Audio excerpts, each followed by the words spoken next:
और इस बीच यूपी प्रदेश कांग्रेस अध्यक्ष बृजलाल खाबरी ने भूपेंद्र चौधरी के आरोपों पर पलटवार किया। उन्होंने कहा कि चुनाव टलवाना विपक्ष की साजिश नहीं बल्कि बीजेपी ही निकाय चुनाव नहीं करवाना चाहती।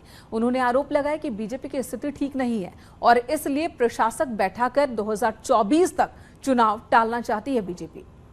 चुनाव अभी तो कोर्ट के अधीन है। जैसे ही चुनाव घोषित होते हैं हमारी पूरी तैयारी है।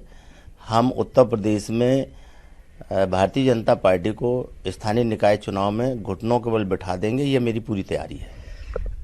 बीजेपी अध्यक्ष का कहना है भूपेंद्र चौधरी का कि ये नगर निकाय चुनाव को अटकाने का जो साजिश रची जा रही है इसके पीछे विपक्ष का षड्यंत्र है।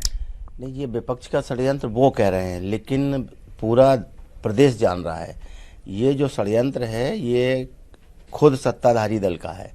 वो नहीं चाहते हैं कि अभी हमें चुनाव कराने पड़े। ये जूस और आइसक्रीम शॉप चलाते हैं और हर महीने 3 लाख तक कमाते हैं। आपको शुरू करना है, इनसे सीखना है तो फ्रीडम ऐप को अभी डाउनलोड कीजिए। वो चाहते हैं कि हम प्रशासक बिठा करके पूरा टाइम निकालें और आने वाले 2024 के बाद तक ले जाएं, ये उनकी तैयारी है।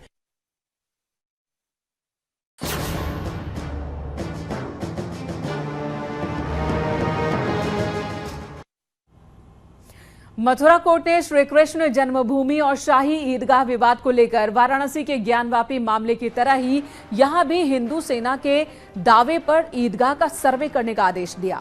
अदालत ने कहा कि मामले में सुनवाई के लिए अगली तारीख 20 जनवरी है और 20 जनवरी तक रिपोर्ट कोर्ट में पेश करने का आदेश अदालत की ओर से दिया गया। इस रिपोर्ट में सर्वे करना होगा पैमाइश के बाद और साथ ही क्या कुछ है ईदगाह के अंदर, वो सारी रिपोर्ट अदालत में 20 जनवरी से पहले पेश करनी होगी। जो ठाकुर जी की 5000 साल पुरानी जो जगह थी 13.7 एकड़, जिसमें कि अवैध रूप से शाही ईदगाह का निर्माण करा दिया गया। इसमें काफ़ी समय पूर्व 1967 में भी मुकदमा दाखिल हुआ था, जिसमें कि ट्रस्ट के अलावा एक सोसाइटी गठन की गई थी मैनेजमेंट को संभालने के लिए। उनके द्वारा एक समझौता कर दिया गया 68 में, जो कि अवैध था।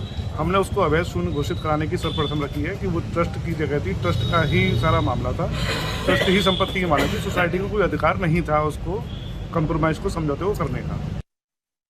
देखिए, जन्म स्थान के संबंध में जिस मुकदमे में आदेश पारित हुआ, वो मुकदमा कब दाखिल किया, किसने दाखिल किया, उसका क्या विषय वस्तु थी, क्या सब्जेक्ट मैटर था और उसमें क्या रिलीफ मांगी गई है, इसकी कोई जानकारी हमें नहीं है।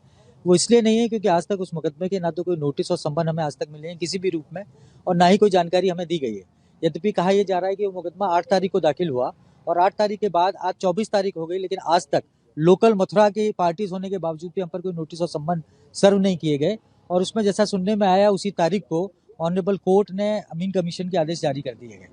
जो अमीन कमीशन के आदेश जारी किए गए हैं वो बेसिकली किस एप्लीकेशन के माध्यम से जारी किए गए हैं और उसमें क्या चाहा गया है